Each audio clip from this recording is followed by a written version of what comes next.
Grab your cocktail and get ready for this episode of the Old Fashioned Masonic Podcast.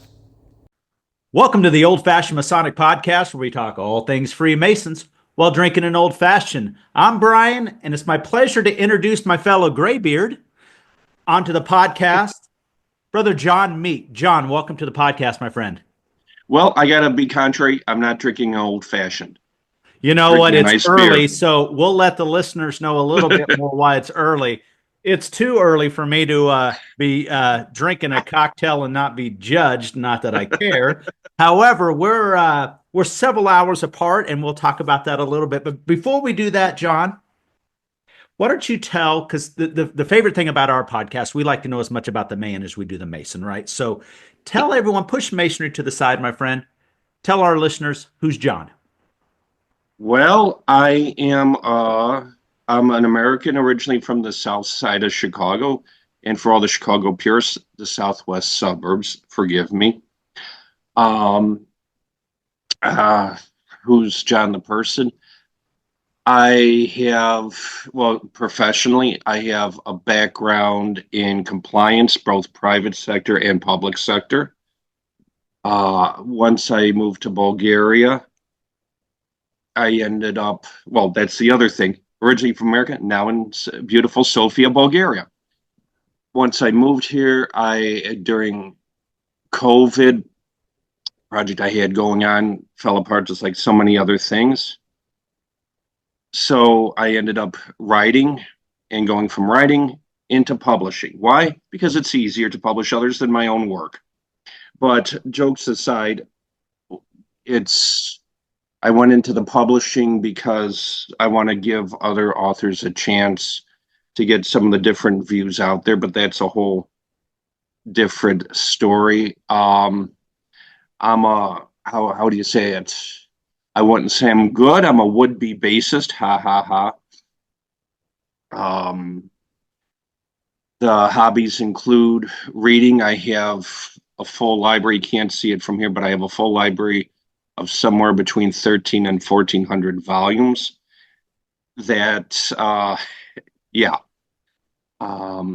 Heavily specialized into esoteric texts. The Masonic section is surprisingly small, but we will get into that. There is a reason. Yeah. Also an avid gamer, not the video games, but miniature war games like everybody else. I have that drug addiction called Warhammer. Okay. Yeah, Dungeons and Dragons and that whole slew of things. I guess this is as much personal as it is Masonic. I travel a lot, not only with the lodge, but with my writing, with the business I have. I'm a peer-reviewed author. I've had books reviewed and I know I'm going to mangle the name. Is it the Trowel or the Square, that online journal out of England? I've had one book reviewed on there positively. I've had two books reviewed in that academic journal Trivium up in Romania. I'm an associate member of the European Society for the Study of Western Esotericism. Member of RENCEP, another esoteric research organization. I'm basically an all-around nerd, and I should be getting Melvins and Swirlies. Now, wait, Melvins, is that the Chicago version of the wedgie? Yeah. Oh, okay, I've not heard that term, but I quickly figured out what that was. So, all right, so it's easy to say your personal and Masonic life are intertwined. So, which segues us over to here. Listen, don't give us the 35-minute dissertation of this, because you could damn do it for sure. I know it. So tell us when you joined, where you joined, and kind of where you're at today, because we want to get into the crux of why you asked to be on the podcast, and I think that's a really important piece that our listeners should hear. Okay, then I'll do it for 36 minutes. I joined.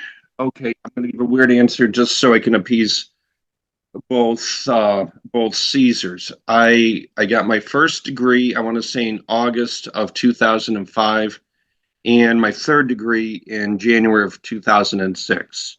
So however you figure membership, those are your two dates. I basically hopped straight into an officer's position after 2 months. I want to say they threw me into senior steward, and for the guys who don't have stewards in their lodges, we basically do nothing except hold a stick. Literally, that's what a steward does. Yep. And went up the line, ended up master of the lodge, ended up after that. I through that time, I started noticing we get members, but then they kind of fall off, kind of thing. This will go into writing books later. Um, I started putting lectures together, which later became a book, and one lecture on this topic, one lecture on that topic.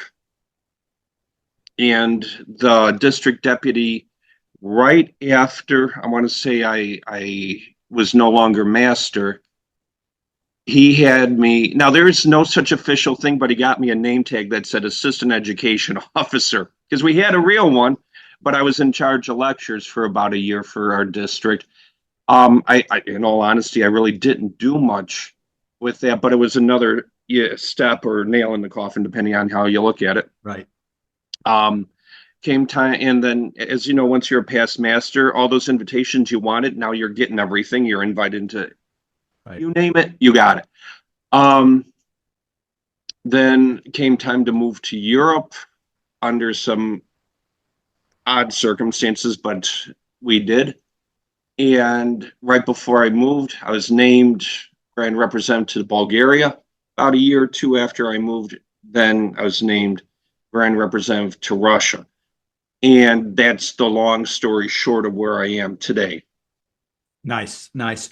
While in the States or elsewhere, did you ever join a Scottish Rite, York Rite Shrine, anything like that in the States? Everything. No, what I was Scottish Rite, So I you have the joined. lapel pins all the way down. You can Oh, lapel pin out. Yeah. I've got more brass on me than a Prussian general. Nice. Back in the state, dependent bodies, I'm no longer a member in, but I was in the States, Scottish Rite and York Rite College. Okay. I'm no longer in those, but all three bodies of the York Rite for the non-Americans, Holy Royal Arch, which also includes the Mark Lodge, Cryptic Masons, Commandery Templars. On top of that, SRIA, Royal Order of Scotland, Honorary Secretary of the the Grand Chapter of the Widow's Sons here in Bulgaria, Holy Royal Arch Knight Templar Priest and Order of Holy Wisdom, Red Branch Area. I'm a man at arms. I'm a past sovereign master of Allied Masonic degrees. I know I'm missing something here. Oh, there's always something, right? Right. Yeah. And well, we didn't even go into the Blue Lodge here. The Blue Lodge, my mother lodge is actually DC Gregorian 81 in Wheeling, Illinois. Honorary member of Anna Jonesboro 111 in Illinois. I'm a founding member of the Alaska Lodge of Research. I'm a member of the Illinois Lodge of Research. Honorary member of Beehive number 2809 in London. And I am a member of, what was that other one? Hesperides number 114, I think, in Madeira, Portugal. Oh, and I'm a sort of Bunker Hill. So yes, I've been So that's all. That's all. You're not doing much in masonry. I get it. So that's why and you that's got only the Masonic stuff. right, right. I finally joined the grotto. They finally talked me into the grotto. Okay, all right. The I old used to black run, well, the business. thing is, I used to run a death metal benefit show for them, but I Well, I was mean, who doesn't? never a member. Yeah, that's funny. And That- I finally joined, I think last year or 2 years ago when I went to Grand Lodge session, I like it. I like it. So, but not Shrine. That's the only one I never felt. I figured too many people know about the Shrine, not enough about the grotto. okay, yeah, that's fair. I mean, that's reasonable. So, I got a question before we get to the reason why you wanted to jump on the podcast. So, th those who were paying attention, Not me. American Mason, Bulgaria representative, Russian representative. So just a kind of a general question. How's Masonry abroad different than the United States? Like if you were gonna if somebody said, "Hey, we're on an elevator riding up," how's it different besides everything?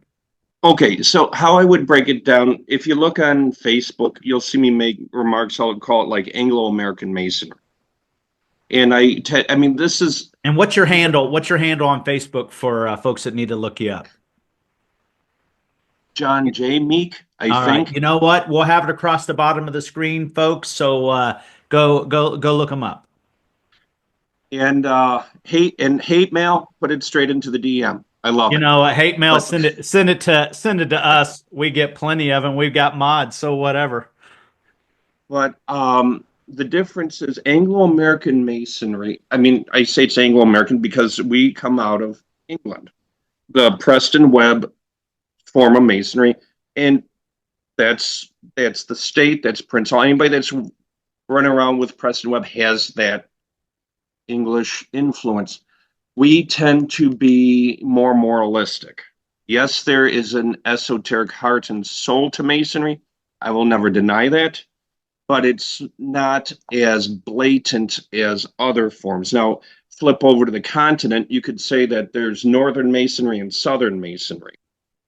Um, you're talking like Southern, you're talking like your French, your Italians, that kind of thing. German, you're talking like um, Swedish Rite up in Scandinavia, Schroeder slash German AFAM Rite. These all these forms tend to be much more philosophical, much more directly esoteric, directly hermetic. Your Swedish Rite, Norway, Sweden, and parts of Germany, and I think there's one more. Is it Denmark that works it? But anyway, the ones that work Swedish Rite, that's specifically you have to be a Christian, period, or you're not getting in as a member. And like I said, the ones where you're more Germanic, French, and Italian, far more esoteric. You've got the Schroeder Rite, you've got, or its modern derivative, which is German AFAM. The Scottish Rectified Rite, the first three grades of the CBCS. Basically, you have craft lodges that work that. Scottish Rite, of course, there's a form down in Louisiana, and actually there is a Rectified Rite lodge. I think it's already open. I think in DC. I know they were talking about one. I don't know if it's open yet though. These forms of masonry are far more esoteric in their approach.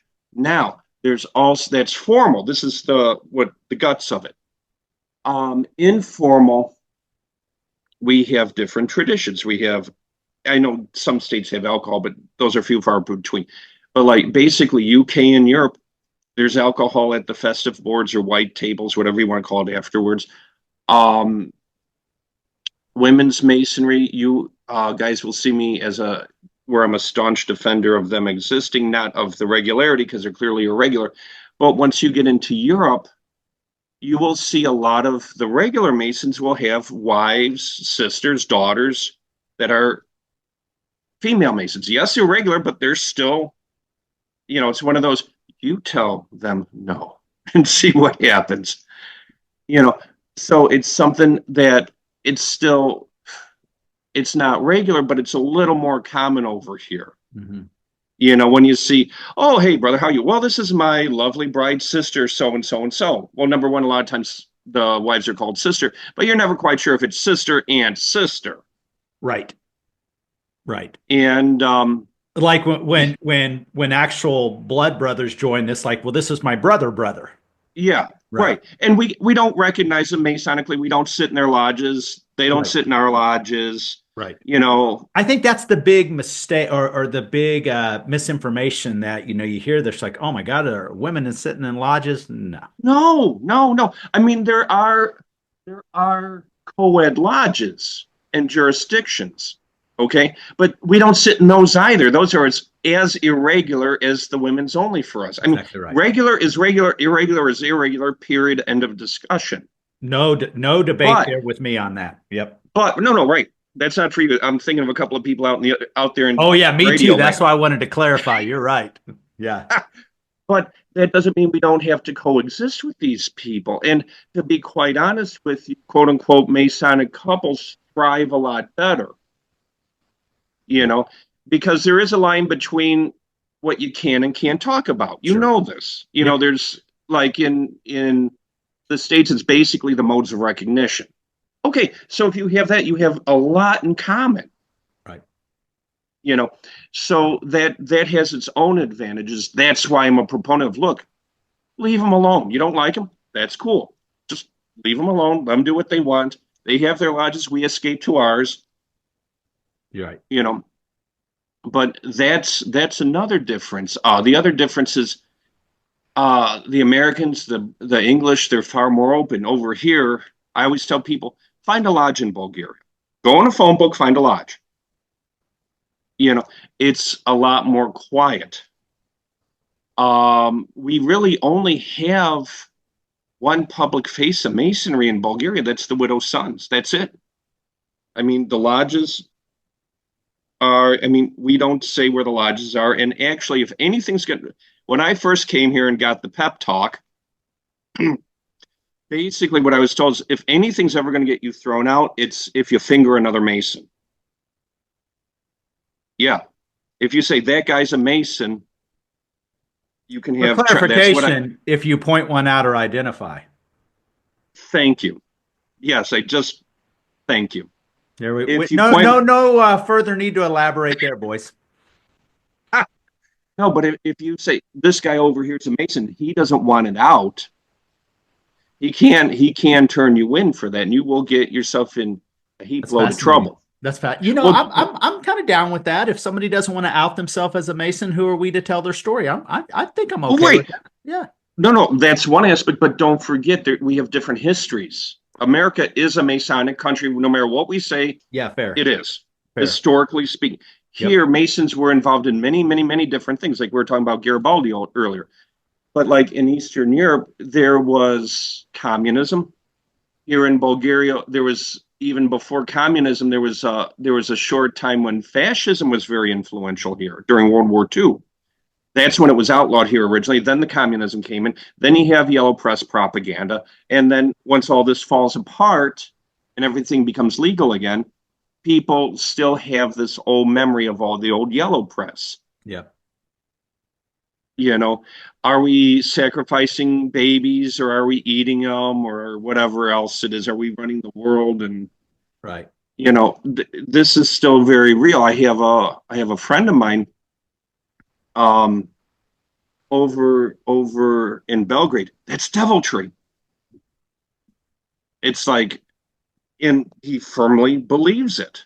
That's You crazy. know, That's crazy to me. but that informs a lot of those that informs those traditions. Yeah.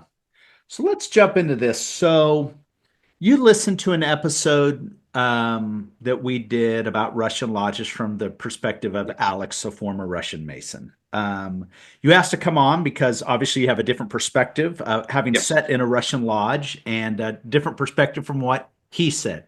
I've not sat in a lodge, but from what he said.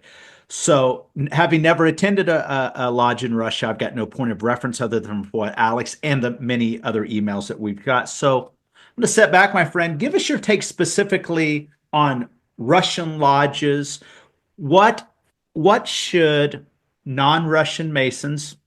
No, you have the floor, my friend. I'll just sip away. Thank you. And okay, so basically, the basis, and first of all, thank you for letting me come on for this. I appreciate it. Yeah, The basis, number one, is, remember, Americans are not Russians, Russians are not Americans. As I've told people, no matter how similar you look, it's that culture that gets everybody every single time. These are two vastly different histories. One is an Eastern country, one is a Western country, two different continents. One was a colony. So one's primarily Protestant, one's primarily Orthodox. Completely different mindsets. They night and day different. I grew up with Russian, and you know why I told you. I grew up with Russian culture in the house. You know, when you do something professionally, it kind of follows home. So I grew up with a lot of it in the house. Still, even with that, Europe is Europe. Russia is Russia. So when you walk in, it's not okay. Well, I have this stuff, or I watched this movie or read this magazine. This is you're right there in the middle of it. Um, and that's where my ears perked up with Alex. There were a couple of things. He wasn't wrong on everything, and I'll explain why in a minute. Some things So I did for not. those who didn't see the episode, up on the top of the screen, you'll have a link that you can click on to see what Alex has talked about, and then quickly reference it back to what Yeah, John's talking about. yeah. Um, as I said, I'm grand representative to Russia and Bulgaria. I was in Russia last week. Funny thing, I was emailing you from the airport as I was waiting to leave. Um, Had a couple hours killed. Figure I'll just do it now. So I went over there. I mean, I've been dealing with them, with the grand officers for a few years now. I met the Grand Chancellor in Portugal back in September during our Grand Lodge meeting because he was there with the Russian delegation. I was there with my lodge, and we met up. Um, I've dealt with his predecessor, but I finally met him earlier this year. Went to Russia, went to Lotus and Brotherly Lodge, and I went to the St. John ritual for the Grand Lodge of Russia. Met with the Grand Master, you know, a meeting with the Grand Master, and I went to the reception after the St. John. Yes, I'm not throwing it into a timeline, but I'm saying these were the activities. I found nothing irregular. Different, yes. I mean, again, very different.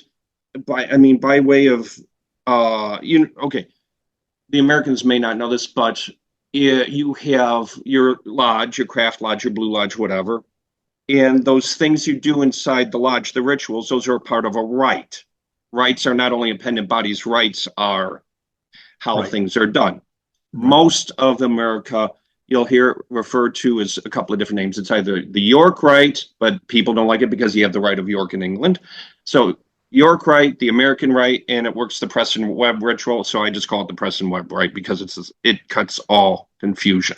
Because you have other American, anyway.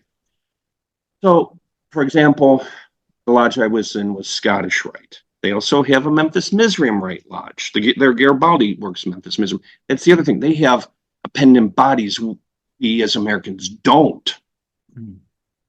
Yeah. So it's very different. I mean, they have Royal Arch, but it's the British version of the Royal Arch, not the American. So the mechanical masonry, the institutional masonry is very different.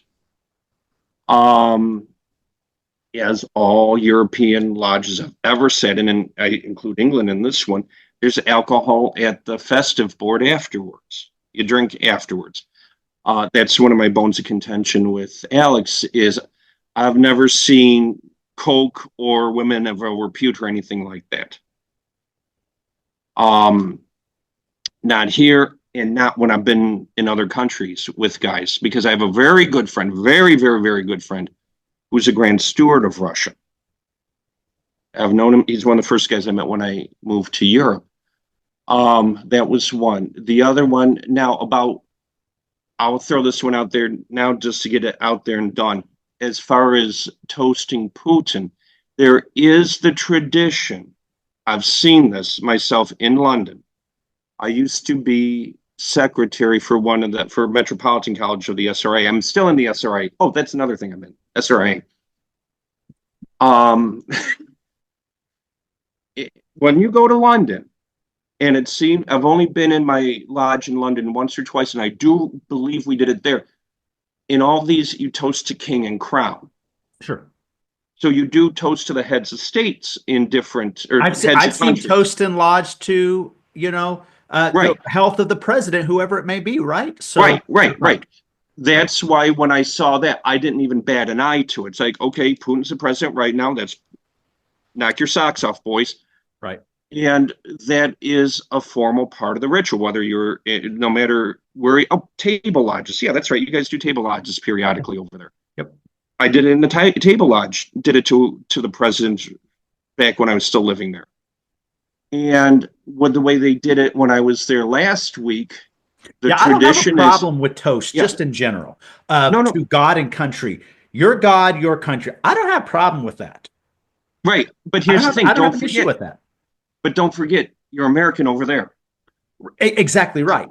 Culture, Yes. culture is everything. Yep. And the way they did it when I was there, because we had three countries represented. I was there, Kazakhstan was there, and Russia was there. So they toasted to Putin, Biden, and I forget who the Kazakhstani guy was.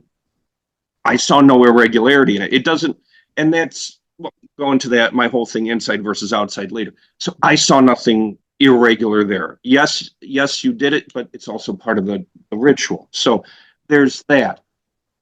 As far as buying, what was it? Buying master's chair. I think that was. I didn't Paying to be the master of the lodge, basically that buying the seat. that I did not see. What I did see is the grand stewards. Those are like benefactors. They will donate. Okay, what you don't know. They're building a new Grand Lodge building, for example, and these buildings have upkeep and maintenance. Sure, they do. And so it's like in Illinois, there's what was that thing for? It was for a specific fund in Illinois. It was like King Solomon something, and you got a jewel. Yeah. Grand Stewards of Russia, they're basically benefactors of the building. Okay. Is basically sense. What it is. Sure. Yes, guys. You will have guys donate sizable amounts to the lodge. I saw it done once. Sure. It happens in our lodges in the United States. Right. Yeah. I did not see over or under the table $50,000 or whatever it was for a lodge. Right. That I did not see. Again, I'd almost pay $50K not to have to be asked to be the master. Sometimes it's a pain in the ass. I was master of a Masonic lodge only once, ever again. Right. It doesn't mean I didn't get roped into other orders. Sure. Yeah, yeah. Your no button wasn't working. By the way, brother, here's a charter. Yeah, that's how they get me every time. But no, that's a interesting. On the podcast, we folks come on, we find out different things, we research and say, okay, this is interesting, and we always like to give all sides. People say both sides. Yeah. Sometimes there's more than two sides, right? So, well, yeah, they had two different perspectives of the story. And Alex, he's got this point of view. You've got your point of view from actually sitting in the lodges, and I think it's fair, right? To see and to be able to paint. It's really easy on episodes to paint these narratives, and as long as everyone comes on and they shoot straight, because we always kind of look and what they say, fact check and do different things. I think it's the right thing to do because everyone has those different perspectives. Just like when somebody says, "Oh, my experience in this lodge was great," and somebody from that same lodge says, "My experience sucked." It doesn't mean that either one of them were wrong. That's their experience, right? Yeah, you gotta look for, because don't forget, perception does play a part in it. I don't discount that. Don't get me wrong. So no, I understand that. Yeah. But yeah, I did not see any funny games with the money. I didn't. Yeah. Full disclosure, if anybody ever wanted to know, I donated to Russia the publication rights for the Russian edition of 2 of my books. Yeah. I just enjoy. Right. There's basically one was only for the brothers to be charged for only what the print cost is. The other one was use this as a fundraiser for the Grand Lodge as an institution. Yeah. So don't see an issue. I have nothing to show for it in return. That was my way of helping my brothers in Russia because they don't have it easy. With Bulgaria, I brought over the charter for the widow's sons. I'm essentially the founder in this country. That was my immigrant's gift here. Right. But with Russia, and I'll give you an anecdote. They don't have it easy there. When I went in, I was detained for 5 hours in that airport and questioned. 3 people and 3 different guys.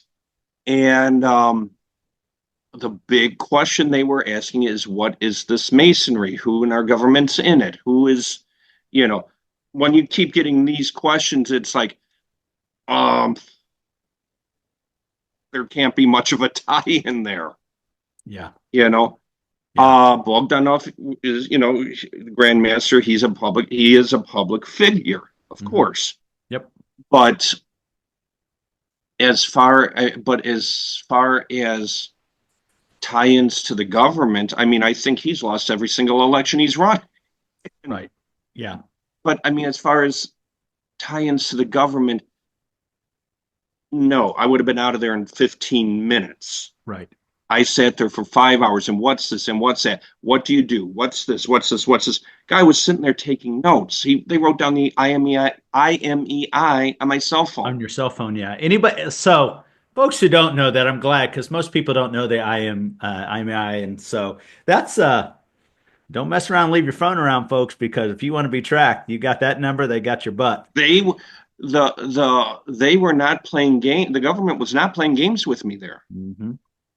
And so that's why when Alex came on, he was saying this. I'm like, oh, I had a completely opposite experience. Yeah. Don't get me wrong. I loved Russia. It was wonderful. Getting in, getting out, those were a little hairy. Sure. Yeah. So that's why I'm saying, and this all went into my report. Look, I sat in a nice romantic interrogation room for on and off for 5 hours. With They a nice questioned me for an mood hour and a half, lighting. kicked me out. Huh? With nice mood lighting. Yeah, and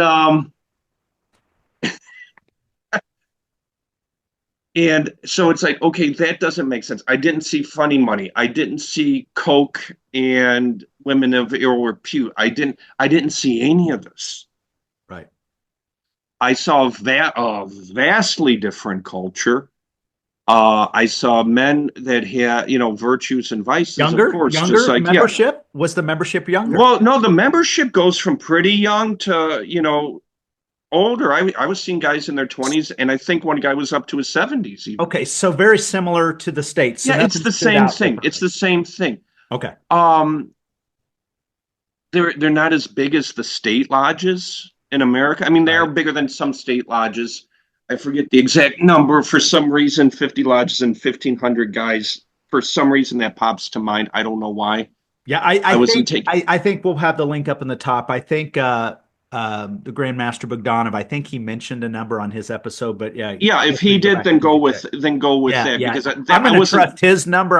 It's hard to fact check the Grandmaster Go. Yeah, of yeah, Russia on Russian stuff that we can't get to. We can only yeah. fact check Grandmasters from clandestine lodges that claim they have a tax status that they don't. That's the thing that we can fact check. So, Oh no, and he's not going to lie. I mean, come on. yeah. Well, not Bogdanov. So. No, I mean the thing is, but like I said, I just remember having it mentioned in by way of passing conversation, because that wasn't what I was interested in. I was interested in the brothers and what's going on and that kind of thing. But that kind of is what I think it was. So they're not huge, but you do have, a good age range. They're white collar professionals. So let's stay on that. Yeah. Do you think men are joining Freemasonry abroad more than they're joining in the States? If so, why or why not? No, I think the Americans are getting larger raw numbers, because in America, America, England, and the countries like that, Western walk. states, Western countries. Well, not necessarily, because where I'm going is where you can basically go, the old 2B one, ask one. Fair.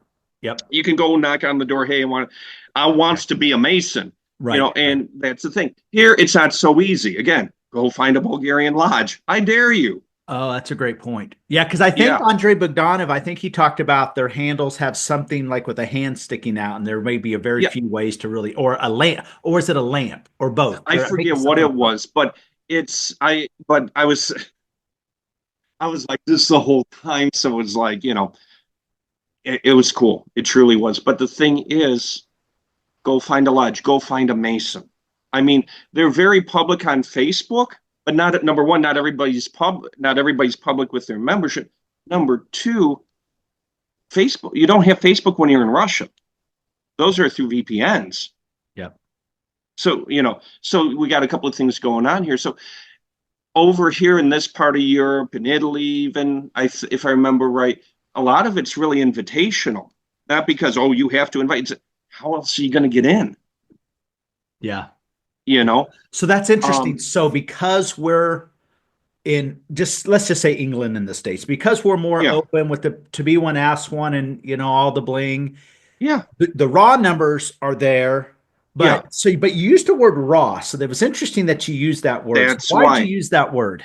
What I've noticed with a lot of the European forms, not all, because like if when I was up in Czech, real quick, just side story, but this is important.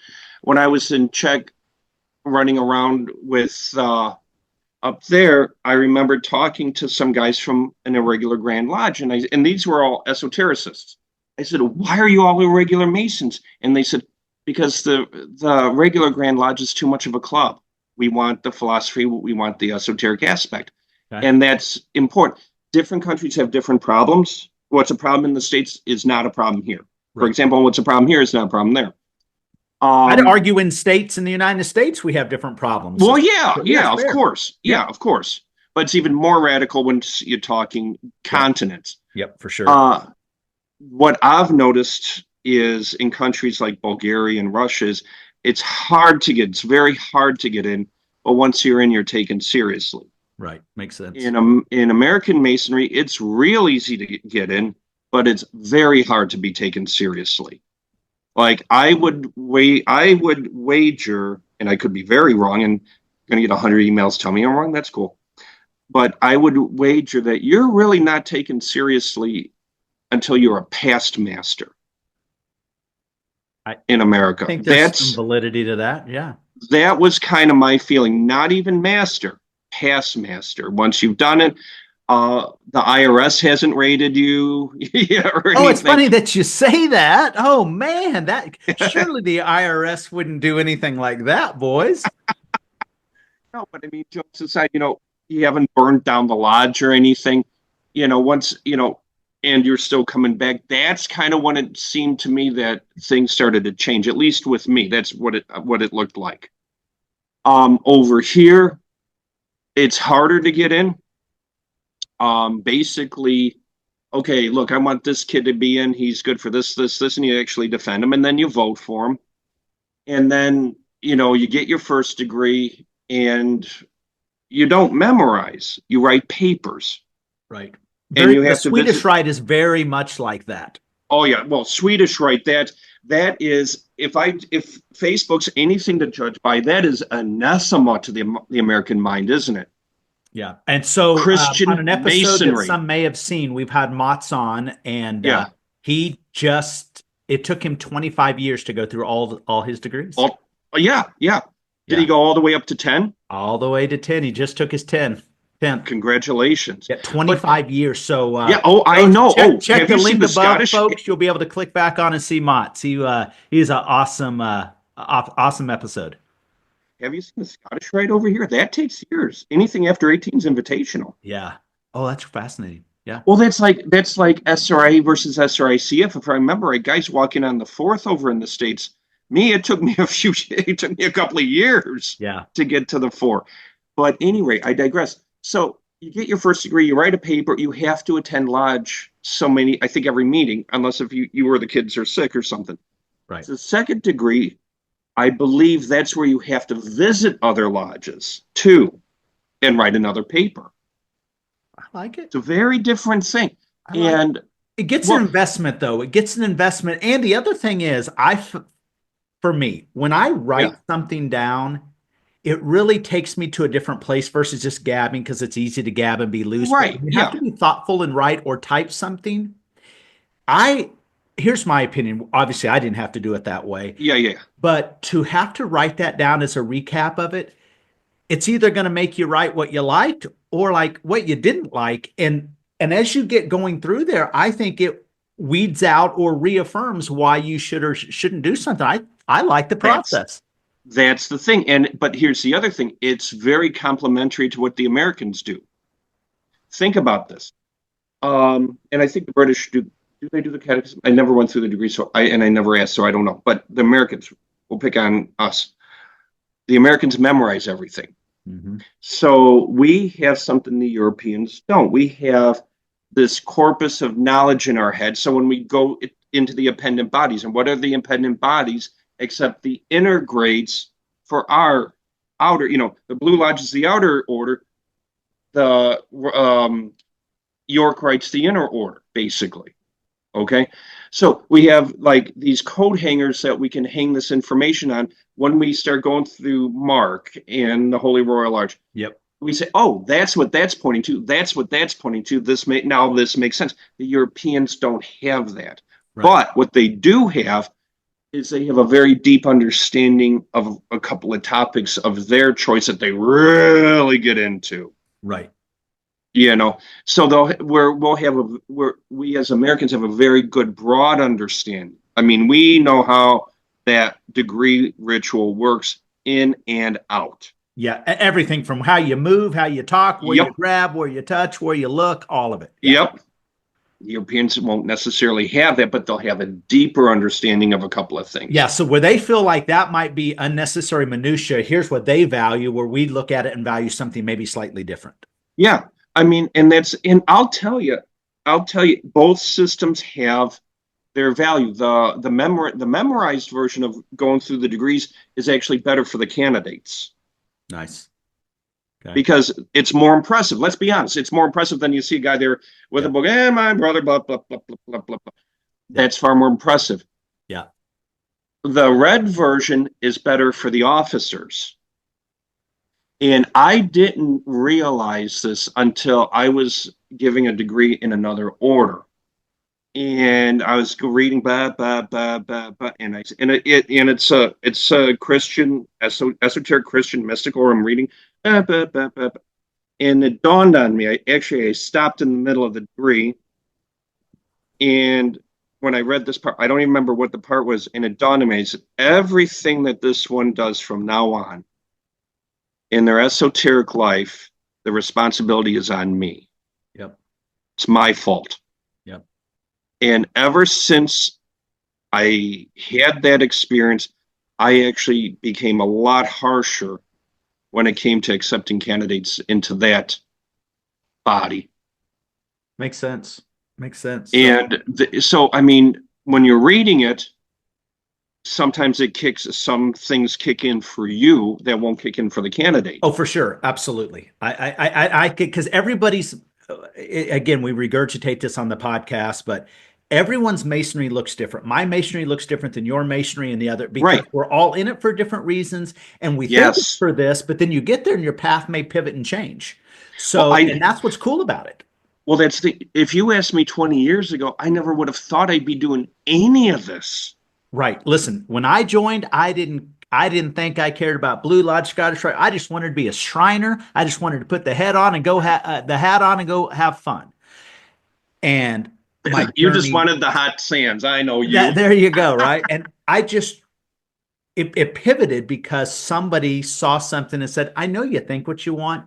Give this a try. And thank goodness for awesome mentors that saw something. We see that in our members. We sometimes see stuff in people that they don't see in themselves. And that's the cool thing about masonry, is that's what, we make good men better. It's kind of silly because it seems like it's something much more than what it is, but we just see something different. We're trying to be that proper counsel to guide you in that direction that you may not see. For all people pick on these bumper sticker statements on masonry, the Americans, you know what? There's a lot of problems in American masonry, and you know this. But there's a couple of things it really shines in. And one of them is boiling things down and making good men better.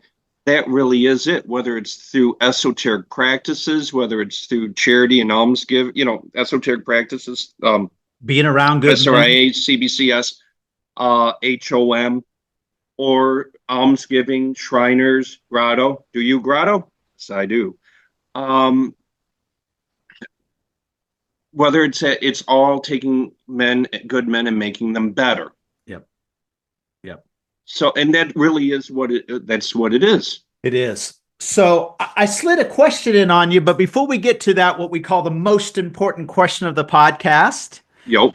um, I'm gonna give you time to pimp your books. So tell us what books you have. Not only folks, will you guys be able to see it in the links to go check out what Worshipful John talks about in his books, but let's pimp these books.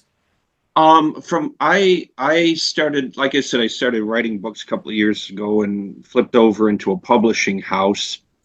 Um, I started out with I wrote a book called Three Distinct Knocks to Masonic Renewal. It's necessity and something. I recently retitled it just because it was actually a more appropriate title. I retitled it Three Distinct Knocks, a holistic approach to Freemasonry. So if you see that, it's the same exact book, different ISBN. That's a book on membership and retention. It goes through everything from, and it's, by the way, jurisdiction neutral. Goes from everything from the recruiting process. It discusses esoteric masonry. It discusses the egregore. It discusses parties, everything. Funny story on that book. When I wrote it, I thought I knew everything. I think it was a senior deacon. Thought I knew everything. Moved to Europe, realized I knew nothing. Rewrote the whole thing. Then that was peer reviewed in the Trivium Journal, and I think I always forget the name of the website. It's either the Square or the Masonic Square or the Masonic Trial. It's the one out of England. Okay. Then there's the Italian Symbolic Rite, which I co-authored with brother Emiliano Bartolozzi. It's about an Italian appendant body that's actually tied directly in with Goy, the Grande Oriente d'Italia. And this is Masonic trial, by the way.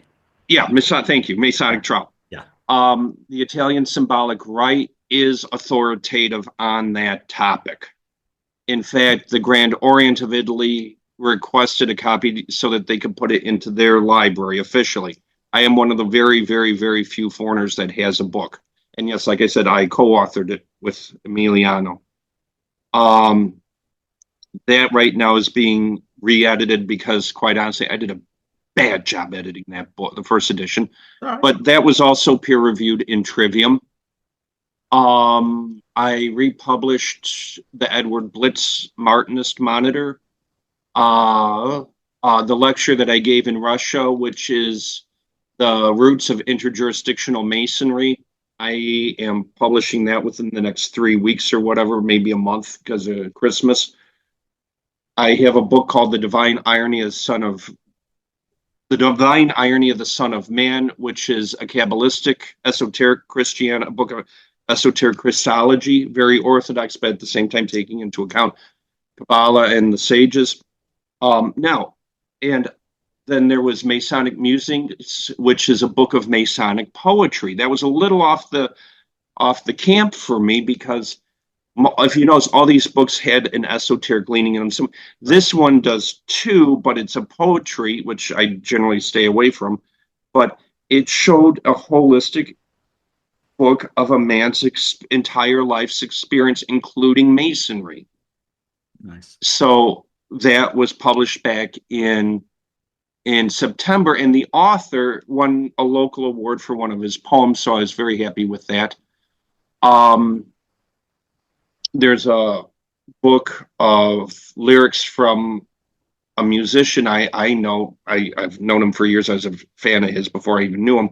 Then as we got to know each other, we became friends. I published a book of his lyrics as a book of poetry. It's all Assyrian mythology from a mystical point of view. Beautiful, beautiful, beautiful. So this is the underpinnings of this publishing house is really to publish esoteric masonry, Martinism, and those things. I mean, yeah, every once in a while I might dip into something else just because, well, Sure. why not? Um, right now I've got a translation of a Bulgarian novel. There's a very famous Bulgarian poet, um, Nicky Vladimirov. He asked me to have his book translated. I did that. Oh, another book, very interesting book coming out, and I'm hoping, dear God, please, this year, an esoteric novel about Adam. I'm republishing the Italian version. He's alive. I know him. By Kevin Lennart, and we're also translating it out of Italian. So we don't only work in English; we work in a couple of languages. Nice. And that's the nutshell of the publishing house. That's a lot. That is a Yeah, lot, man. Holy yeah, moly. yeah. And the principle is this: I go all over giving lectures, and I don't charge. I mean, at one point, if I'm offered money by a non-Masonic organization, not a non-fraternal organization, I would take it. Sure. But for fraternities that I'm a member of, I will not take money Yep. because I look at it this way fundamentally. In most of the things I'm a member of, most of the things, everything, I'm either a master, a past master, or a grand officer. Sure. So I look at it, that's my responsibility is Like it. primarily education, teach the new kids. Yeah. So I will lecture anywhere, not even ask for money. Love Nothing. I won't even ask for a free meal. Just point me in the direction of the best local food. Get that man a free But- meal, though, people. Don't even make him ask. Just give him a free meal. But I am not shy about publishing and asking for money for a physical book. Sure. That's A lot different. of time and labor. Oh, trust me, layout. There's a funny story. I'm sure we don't have time, but I'll tell you later. Ask me about formatting. And there's a new writer in the contracts that I put. But I have no problem asking for money for a physical book because this is a product. Absolutely. Yep. Yep. So, But the education is free. In fact, if you go online on YouTube, there's a couple of times where I read directly from one of my books as a lecture. If you only want to listen, go take it. It's free. yeah. Yeah. So before we get to this most important question of the podcast, we're going to show 4 things up on the screen. So when you come back to America, my friend, you're going to have to answer for it, and I can see the angst. So we're going to show 4 things up on the screen, and one of them, my friend, has to go forever. So on the screen, my friend, you will see tacos, any kind of tacos, beef, chicken, whatever. Pizza, any toppings, breakfast, chicken wings, any kind of rub, wet, dry, and a burger with all the fixing any way you want. So, John. Deep Six the pizza.